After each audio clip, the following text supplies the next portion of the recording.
এক কথায় বলতে গেলে দেবদাকে কি বলবেন? দাদা বলি, দাদা বলে ডাকি ওনাকে। টলিউডে দেবদাকে কি বলবেন? সুপারস্টার।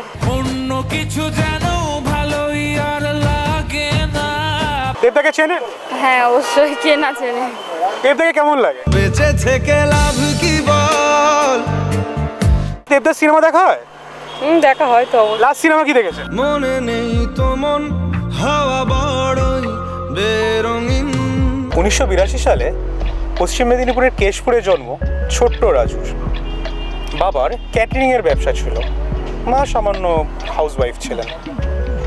ছোটবেলা থেকেই খেলাধুলার মধ্যেই বড় হয়েছিল সে। তারপরে দিদির বিয়ে হওয়ার পর মুম্বাইতে শিফট করে ছোট্ট রাজু 91 দশকে। সেখানে গিয়ে একটি সিনেমা, নানা পাটেকরের একটি চরিত্রে অভিনীত একটি সিনেমা প্রহার, সেই সেটে গরমের ছুটিতে যায় ছোট্ট রাজু। সেখানে গিয়েই সিনেমার প্রতি একটা কথা ন্যাক তৈরি হয়। কিন্তু তখনও সে ভাবতে পারিনি সেই দিনের ছোট্ট রাজু ভবিষ্যতে কোন জায়গায় পৌঁছাতে পারে।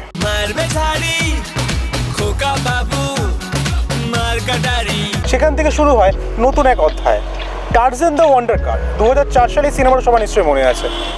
এক অদ্ভুত সাড়া ফেলেছিল সিনেমাটাতে। আব্বাস মাস্তানের একটি প্রযোজনা একটি সিনেমা। তার আগে বলা ভালো, এই ছোট্ট রাজুর বাবা কেটারিংয়ের বিজনেস করতেন এবং সিনেমার সেট বিভিন্ন জায়গায় খাবার ডেলিভারি দিতেন। সেখান থেকেই আব্বাস মাস্তানের মতো নামকরা ডিরেক্টর তাদের সঙ্গে দেখা সাক্ষাৎ শুরু হয় ছোট্ট রাজুর। সেখান থেকে তার একটা সিনেমার প্রতি ন্যাক তৈরি হয়ে যায়। সেখান থেকে টারজান দ্য ওয়ান্ডার কার, সেই সেটে থেকে সিনেমাটা হতে দেখে সেই রাজু। তারপর থেকে টারজান মনে যেন একটা যুবকের মনে একটা নতুন করে সিনেমার প্রতি ন্যাক তৈরি হয়। সেখান থেকেই সে কলকাতায় ফিরে আসে। 2005 সালে এখানে কলকাতায় এসে ছোটোখাটো ডিরেক্টরদের সঙ্গে কাজ শেখা এবং ছোটো কমার্শিয়াল ফিল্মের দিকে এগানো শুরু করে। প্রথম টলিউডে ব্রেক থ্রু পায় 2006 সালে একটি সিনেমায়, নিশ্চয় সবার সেটা মনে আছে, অগ্নিশপথ। রচনা বন্দ্যোপাধ্যায়ের সঙ্গে একসঙ্গে কাজ করেছিলেন। কিন্তু কপাল যেটা হয়, সিনেমাটি সেভাবে নাম করতে পারলো না, ফ্লপ হয়ে গেল। তারপরে তার মনে কিছুটা বিষণ্ণতা থাকলেও কিন্তু জেদ যেটা মনে সেটা সে ছাড়েনি। তারপরে 2007 সালে প্রথম তার hit cinema I love you. সেই থেকেই সেই যাত্রা শুরু হলো সিনেমা জগতের।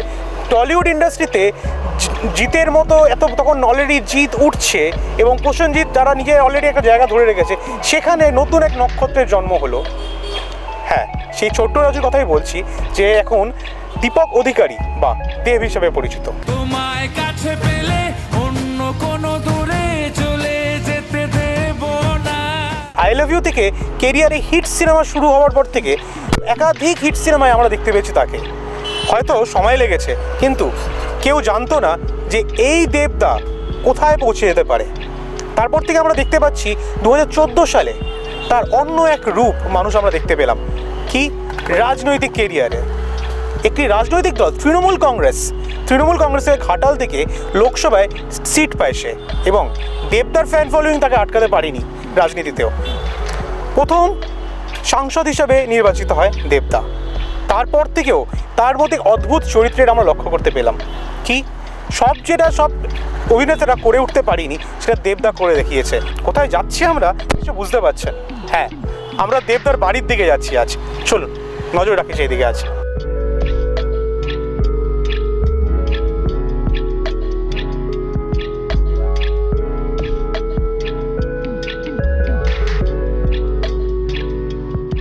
আমরা এখন চলে এসেছি সাউথ সিটি মলের সামনে।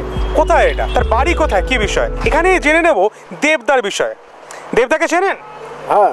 কোথায় থাকে দেবদা? দেবদা আমাদের ওই সাউথ সিটি থাকেন। দেবদাকে দেখেছেন কখনো? হ্যাঁ। কেমন লাগে দেবদা সিনেমা? ভালো। দেবদা সিনেমা দেখা হয়? হ্যাঁ। আর কি বলতে চান দেবদার বিষয়? দেবদার বিষয়ে না আমার ভালো লাগে সব কিছু, এসবই ব্যাপার। দেবদার লাস্ট সিনেমা কি দেখেছেন?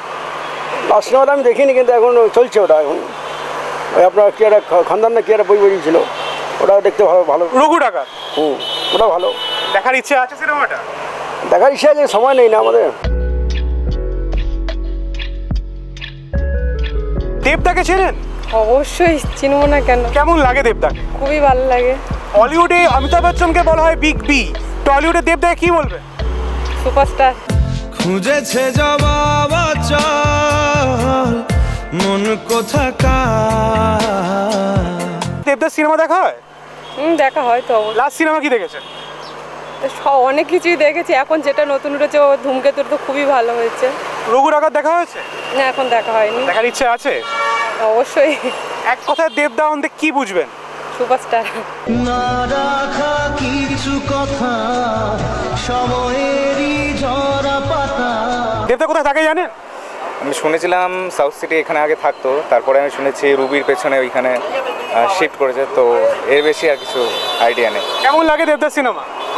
সিনেমা দেখা হতো ছোটোবেলায়, যখন দেখতাম সিনেমা হলেও গিয়ে দেখেছি, বাট সময়ের সাথে সাথে যখন বড় হয়েছে আর অতটা না, এখন অতটা দেখা হয়ে ওঠে না, বাট ভালো তো লাগে। বাট এখন উনি রাজনীতিবিদ। যে রাজনীতিবিদ যারা আছে তারা ক্যামেরার পেছনে অভিনয় করে, আর যারা সিনেমা করে তারা পর্দায় অভিনয় করে, এই দুটোর তফাৎটা আপনি কীভাবে দেখছেন? দেখুন, রাজনীতিবিদ এখন নতুন প্রজন্ম আস্তে আস্তে রাজনীতি করছে, তো আমার মনে হয় একটা জিনিস, যে যারা মানে ছোটো থেকে রাজনীতি করছে, জিএস থেকে শুরু করে কলেজ স্তর থেকে শুরু করে, রাজনীতিটা তাদের জন্য আমার মনে হয় ঠিক। এখন যে সমাজ আছে, হঠাৎ করে যারা সিনেমা বা এখন যা ট্রেন্ড চলছে, একটা জনপ্রতিনিধি বা যাদের মুখ তাদের পরিচিতকে দাঁড় করাচ্ছে, আমার মনে হয় না সেটা মানে খুব ভালো এফেক্টিভ, কারণ সময়টা দিতে পারে না, ব্যালেন্স করতে পারে না, তাদের নিজস্ব একটা পার্সোনাল লাইফ আছে। দেবদাকে কেমন লাগে? হ্যাঁ, আমার খুব ভালোই লাগে। দেখা হয় দেবদাস সিনেমা? হ্যাঁ, দেখা হয় তো, রিসেন্ট বেরিয়েছে রঘু ডাকাত, শুনেছি। দেখার খুব ইচ্ছে আছে, এখনো দেখা হয়নি, অবশ্যই দেখবো। অভিনেতা থেকে রাজনীতিবিদ দুটোর মধ্যে পরিবর্তন দেখতে পাচ্ছেন তারা স্বভাবে?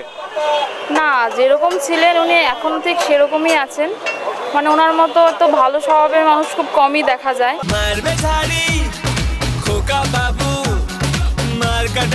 বহু চেষ্টা ও প্রতীক্ষার পরও দেখা করতে পারলাম না আমরা দেবদার সাথে।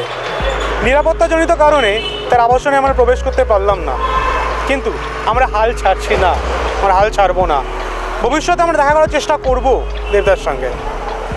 ক্যামেরায় প্রসেনজিৎ সাহার সঙ্গে Sandipan Chowdhury report, R+ news.